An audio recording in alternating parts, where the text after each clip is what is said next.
ವೀಕ್ಷಕರೇ ನಮಸ್ಕಾರ. ನಾನು ನಿಮ್ಮ ಚಂದ್ರಶೇಖರ್ ಲಿಂಬೆಕೊಂಡ. ಇವತ್ತು ನಮ್ಮ ಮನೆಯ ಅಂಗಳದ ಕೊನೆಯ ಭಾಗವನ್ನು ಹಣ್ಣಿನ ತೋಟವನ್ನಾಗಿ ಪರಿವರ್ತಿಸಿದ್ದೇವೆ.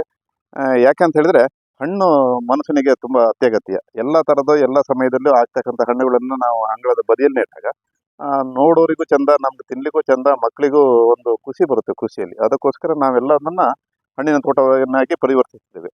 ಇದು ಸೀಕಂಚು ಅಂತೇಳಿ, ಇದು ಸರ್ಬತ್ ಮಾಡಲಿಕ್ಕೆ ತುಂಬ ಚಂದ ಆಗುತ್ತೆ, ಟೇಸ್ಟ್ ಇದೆ. ಇದು 2-3 ಸರಿ ಹಣ್ಣು ಆಗ್ತಾ ಇರ್ತದೆ. ಈಗ ಕಾಯಿ ಇದೆ, ಈ ಹಣ್ಣಿನ ಹಂತ ಮುಗಿಯುತ್ತೆ. ಇದು ಲೀಚಿ ಅಂತೇಳಿ ಬಿಹಾರದಲ್ಲಿ ಮಾಡ್ತಕ್ಕಂಥ ಇದು ನೆಡ್ತಕ್ಕಂಥದ್ದು. ಇದು ವೈಲ್ಡ್ ವೆರೈಟಿ. ಇದು ಅಕ್ಟೋಬರಲ್ಲಿ ಹೂ ಬರುತ್ತೆ, ಒಂದೇ ತಿಂಗಳಲ್ಲಿ ಹಣ್ಣಾಗುತ್ತೆ. ಇದು ತುಂಬ ಚೆನ್ನಾಗಿದೆ, ಮಕ್ಕಳು ತುಂಬ ಇಷ್ಟಪಡ್ತಾರೆ ಇದನ್ನು. ಇದು ಬೆಲ್ ಫ್ರೂಟ್ ಅಂತೇಳಿ, ಇದು ನೋಡಿ ವರ್ಷದಲ್ಲಿ 2-3 ಸರಿ ಹಣ್ಣಾಗುತ್ತೆ. ಇದು ಸಿಹಿ ಒಗರು ಭಾಳ ಚೆನ್ನಾಗಿದೆ, ಹುಳಿ ಇದೆ. ಇದು ಮಕ್ಕಳು ತುಂಬ ಇಷ್ಟಪಡ್ತಾರೆ ಇದನ್ನು. ಇದು ಬೋರೆ ಹಣ್ಣು ಅಂತೇಳಿ, ಇದು ಬಯಲು ಮೇಲೆ ಆಗ್ತಕ್ಕಂಥ ಬೋರೆ ಹಣ್ಣು. ಇದು ಹಣ್ಣಾಗುತ್ತೆ ನಮ್ಮಲ್ಲಿ. ಇದು ಎಗ್ ಫ್ರೂಟ್ ಅಂತೇಳಿ, ಮೊಟ್ಟೆಯ ಒಳಗಡೆ ಅರಿಶಿಣ ಕಲರ್ ಏನಿದೆ ಆ ಕಲರ್ ಬರುತ್ತೆ. ಟೇಸ್ಟು ತುಂಬ ಚೆನ್ನಾಗಿರುತ್ತೆ, ಸಿಹಿ ಇರುತ್ತೆ. ಇದು ಹಣ್ಣಾಗಿ ಬೀಳಬೇಕು. ಇದರಲ್ಲಿ ಒಂದು ಡ್ರಾಬ್ಯಾಕ್ ಅಂತಂದರೆ ಹಣ್ಣಾಗಿ ಬಿದ್ದಿದ್ದನ್ನು ಮಾತ್ರ ಉಪಯೋಗಿಸ್ಲಿಕ್ಕಾಗುತ್ತೆ, ಕುಯ್ದಿಟ್ಟಿದ್ದನ್ನು ಉಪಯೋಗಿಸ್ಲಿಕ್ಕೆ ಅಷ್ಟೊಂದಾಗಲ್ಲ, ಅಂಟಾಗುತ್ತೆ, ಇದಾಗುತ್ತೆ. ಇದು ಕಾಯಿ ಈಗ ಮಿಡಿ ಹೂವಿನ ಹಂತದಲ್ಲಿ ಇರುತ್ತೆ. ಈಗ ಕಾಯಿ ಆಯ್ತು. ಈಗ ಇದು ಇಲ್ಲೆಲ್ಲ ಸಣ್ಣ ಹೂ ಇದೆ, ಇದರಲ್ಲಿ ಈ ಥರ ಹೂ ಇದೆ, ಇದರಲ್ಲಿ ಹೂ ಬರುತ್ತೆ ನೋಡಿ, ಇಲ್ಲೆಲ್ಲ ಇದೆ ಹಾಗೆ. ಇದು ಒಂದು ಲಿಂಬೆ, ಇದು ಮಾದಲಕಾಯಿ ಅಂತೇಳಿ. ಇದು ಗಂಬ್ಲೆಸ್ ಹಲಸು, ಇದು ಮೇಣ ಇಲ್ಲದ್ದು ಹಲಸು. ಇದು ಸೀಡ್ಲೆಸ್ ಲಿಂಬೆ, ಇದು ಮುಳ್ಳಿಲ್ಲ, ಬೀಜ ರಹಿತ ಲಿಂಬೆ. ಇದು ಕ್ರೋಟಾನ್ ಲಿಂಬೆ. ಇದು ಬಣ್ಣ ಬಣ್ಣದ ಲಿಂಬೆ. ಇದು ಜ್ಯೂಸಿಗೆ ಉಪಯೋಗಿಸುವಂಥದ್ದು ಕಡಿಮೆ, ಉಪ್ಪಿನಕಾಯಿಗೆ ಆಗುತ್ತೆ. ಇದು ತಿನ್ಲಿಕ್ಕಾಗೋದಿಲ್ಲ ಹಣ್ಣು. ಇದು ಕರ್ಪೂರ ಗಿಡ ಅಂತೇಳಿ, ಕರ್ಪೂರ ಸ್ಮೆಲ್ ಬರುತ್ತೆ. ಇದು ಎಲೆ ಎಲ್ಲ ಕರ್ಪೂರ ಸ್ಮೆಲ್ ಬರುತ್ತೆ. ಇವನ್ ಪೇರಳೆ, ಇದು ಚೆನ್ನಾಗಿ ಬರುತ್ತೆ, ತಿನ್ಲಿಕ್ಕೆ ತುಂಬ ಚೆಂದ ಇರುತ್ತೆ, ಸೈಜು ತುಂಬ ಚೆನ್ನಾಗಿ ಬರುತ್ತೆ. ಇದು ವಿದೇಶಿ ಹಣ್ಣು, ಇದು ಸಣ್ಣ ಹಣ್ಣಾಗುತ್ತೆ. ಇದು ಒಂಥರ ಹುಳಿ ಕೈ ಸ್ವೀಟು ಇದಿದೆ. ಇದು ಮಿರಾಕಲ್ ಫ್ರೂಟ್ ಅಂತೇಳಿ, ಇದೆಲ್ಲ ಹಣ್ಣಾಗಿ ಬಿದ್ದೋಗಿದೆ. ಈಗ ಹಣ್ಣು ಯಾವುದೂ ಇಲ್ಲ ಇದರಲ್ಲಿ.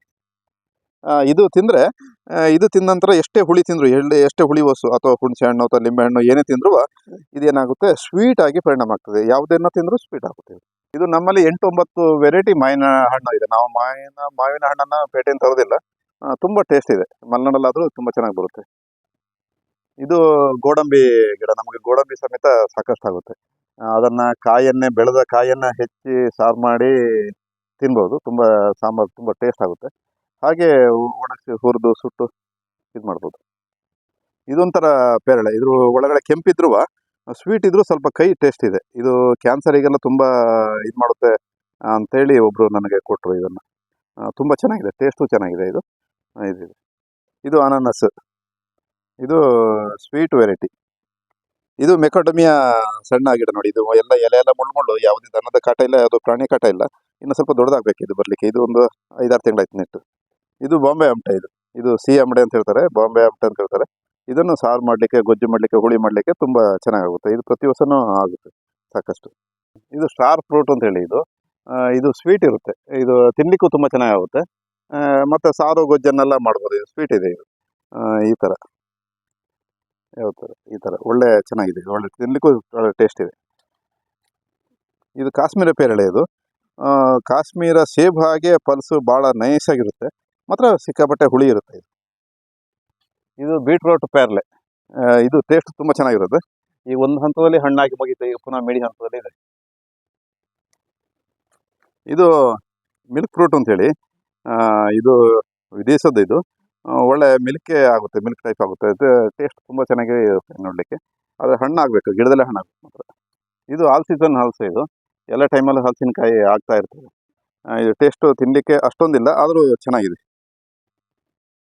ಇದು ರಂಬೂಟನ್ ಅಂತೇಳಿ, ಇದು ಸೌತ್ ಕೇಂದ್ರದಲ್ಲಿ ತುಂಬ ಚೆನ್ನಾಗಾಗುತ್ತೆ, ನಮ್ಮಲ್ಲಿ ಅಷ್ಟೊಂದು ಆಗೋದಿಲ್ಲ. ಆದರೆ ಕಾಯಿ ಬಂದಿದೆ, ಹೂ ಉದುರ್ತಾ ಇದೆ. ಇದಕ್ಕೆ ಮೆಡಿಸನ್ ಅಗತ್ಯ ಇದೆ. ಇದು ಹುಳನೂ ಬಂದಿದೆ. ಇದಕ್ಕೆಲ್ಲ ಈ ಸೀಸನಲ್ಲಿ ಹೋಯಿತು, ಮೆಡಿಸನ್ ಅಗತ್ಯ ಇದೆ. ಇದೊಂದು ಹಲಸು ತುಂಬ ಚೆನ್ನಾಗಿದೆ, ವೆರೈಟಿ ತುಂಬ ಚೆನ್ನಾಗಿದೆ, ತಿನ್ನಲಿಕ್ಕೂ ಟೇಸ್ಟ್ ಇದೆ. ಮೂಸಂಬೆ, ಇದು ನಮ್ಮಲ್ಲಿ ಅಷ್ಟೊಂದು ಟೇಸ್ಟ್ ಬರೋದಿಲ್ಲ, ಮಲೆನಾಡಲ್ಲಿ ಸ್ವಲ್ಪ ಚೆನ್ನಾಗಿದೆ, ಪರವಾಗಿಲ್ಲ. ಇದು ಎಲಿಫೆಂಟ್ ಆ್ಯಪಲ್ ಅಂತೇಳಿ, ಇದು ಚೆನ್ನಾಗುತ್ತೆ ತಿನ್ನೋಕ್ಕೆ. ಇದು ಬೀಜ ದೊಡ್ಡದಾಗಿ ಹೊಡೆಯುತ್ತೆ. ಈಗ ಬೀಜ ಎಲ್ಲ ಹಣ್ಣೆಲ್ಲ ಆಗಿ ಮುಗೀತು. ಇದು ಟೇಸ್ಟ್ ಇದೆ. ಈ ಥರದ್ದು ಟೇಸ್ಟ್ ಬರುತ್ತೆ, ತಿನ್ನಲಿಕ್ಕೆ ಚೆನ್ನಾಗಿ ಬರುತ್ತೆ. ಕಾಣಲ್ಲ, ಇದು ಅಡಿಗೆ ಮಾವು. ಇದು ತುಂಬ ಟೇಸ್ಟ್ ತುಂಬ ಚೆನ್ನಾಗಿರುತ್ತೆ. ಸ್ವಲ್ಪ ಲೇಟಾಗಿ ಹಣ್ಣಾಗುತ್ತೆ, ಇಲ್ಲೆಲ್ಲ ಹಣ್ಣಾಗಿ ಮುಗಿದಾಗಿ ಮೇಲೆ ಹಣ್ಣಾಗುತ್ತೆ. ಇದು ಬಟರ್ ಫ್ರೂಟ್, ಬೆಣ್ಣೆ ಹಣ್ಣು ಅಂತೇಳಿ. ಇದು ಈ ಸರಿ ಸಾಕಷ್ಟು ಯಾಕೆ ಟೆಂಪ್ರೇಚರ್ಗೆ ಉದುರೋಯ್ತು ಕಾಯಿಗಳೆಲ್ಲ. ತುಂಬ ಚೆನ್ನಾಗಿ ಬರುತ್ತೆ ಮಲೆನಾಡಲ್ಲಿ, ಕ್ಲೀನಾಗಿರುತ್ತೆ. ಇದು ಇದು ಕ್ಯಾಲಿಪತಿ ಸಪೋಟ. ಇದು ತುಂಬ ಚೆನ್ನಾಗಿ ಬರುತ್ತೆ, ಒಳ್ಳೆ ಟೇಸ್ಟ್ ಇದೆ ನೋಡ್ಲಿಕ್ಕೆ, ತಿನ್ನಲಿಕ್ಕೆ ಒಳ್ಳೆ ನೈಜ್ಯತೆ ಇದೆ ಇದರಲ್ಲಿ. ಇದು ಉದ್ದ ಬರುತ್ತೆ, ಇದು ತಿನ್ಲಿಕ್ಕೂ ಭಾಳ ಟೇಸ್ಟ್ ಇದೆ. ಇದೊಂದು ಮಾವಿನ ವೆರೈಟಿ. ಇದರಲ್ಲೂ ಸುಮಾರು ವೆರೈಟಿ ಇದೆ ನಮ್ಮಲ್ಲಿ, 7-8 ವೆರೈಟಿ ಇದೆ. ತುಂಬ ಚೆನ್ನಾಗಿ ಬರುತ್ತೆ ಟೇಸ್ಟ್ ತಿನ್ನಲಿಕ್ಕೆ. ಸ್ವಲ್ಪ ಲೇಟ್ ಹಣ್ಣಾಗುತ್ತೆ, ಈ ಮಾರ್ಕೆಟ್ ಹಣ್ಣುಗಳಿಗಿಂತ ಸ್ವಲ್ಪ ಲೇಟಾಗಿ ಸಿಗುತ್ತೆ ಮಲೆನಾಡಲ್ಲಿ, ಲೇಟ್ ಹೂವು ಆಗೋದ್ರಿಂದ. ಇದು ದಾಳಿಂಬೆ. ಇದು ನಮ್ಮ ಮಲೆನಾಡಲ್ಲಿ ಅಷ್ಟು ಚೆನ್ನಾಗಿ ಬರೋದಿಲ್ಲ, ದುಂಡಾಣು ರೋಗ ಬರುತ್ತೆ, ಇದಕ್ಕೆ ಕಪ್ಪಾಗುತ್ತೆ. ಇದು ತೋತಾಪುರಿ. ಇದು ಚೆನ್ನಾಗಿ ಬರುತ್ತೆ. ಇದು ಚಿತ್ರಾನ್ನಕ್ಕೆ, ಬೇರೆ ಬೇರೆ ಎಲ್ಲ ಸಾರಿಗೆ, ಗೊಜ್ಜಿಗೆ, ಚಟ್ನಿಗೆ, ಮತ್ತು ಹಾಗೆ ಹಣ್ಣು ಮಾಡಿ ತಿನ್ಬೋದು. ಹಾಗೆ ಮಕ್ಕಳು ಉಪ್ಪು ಹಾಕಿ ತಿನ್ನುವಂಥದ್ದು ಟೇಸ್ಟ್ ಇದೆ, ಮಕ್ಕಳಿಗೆ ಟೇಸ್ಟ್ ಇದೆ. ಇದು ಡ್ರ್ಯಾಗನ್ ಫ್ರೂಟ್. ಇದು ನಾವು ಜಾಗದ ವೇಸ್ಟ್ ಅಂದರೆ ಇಳಿಜಾರು ಜಾಗದಲ್ಲಿ ನೆಟ್ಟಿದ್ದೇವೆ, ನೀರು ನಿಲ್ಬಾರ್ದು ಇದಕ್ಕೆ. ಇದು ನಮಗೆ ಕಳೆದ ಸಲ ಹಣ್ಣಾಗಿತ್ತು, ಈ ಸಲಿನೂ ಹೂ ಬಂದಿದೆ.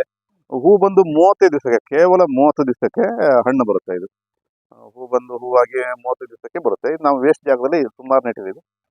ಇದು ಒಂಥರ ಟೇಸ್ಟ್ ಇರುತ್ತೆ. ನಾವು ಅಂಗಡಿಲಿ ತಂದು ಕೆಮಿಕಲ್ ಹೊಡೆದಿರೋದು ತಿನ್ನೋದಕ್ಕಿಂತ, ಕೀಟನಾಶಕ ಬಳಸಿರೋದು ತಿನ್ನೋದಕ್ಕಿಂತ ಇದು ತುಂಬ ಚೆನ್ನಾಗಿರುತ್ತೆ, ನಾವು ನ್ಯಾಚುರಲ್ ಆಗಿರುತ್ತೆ.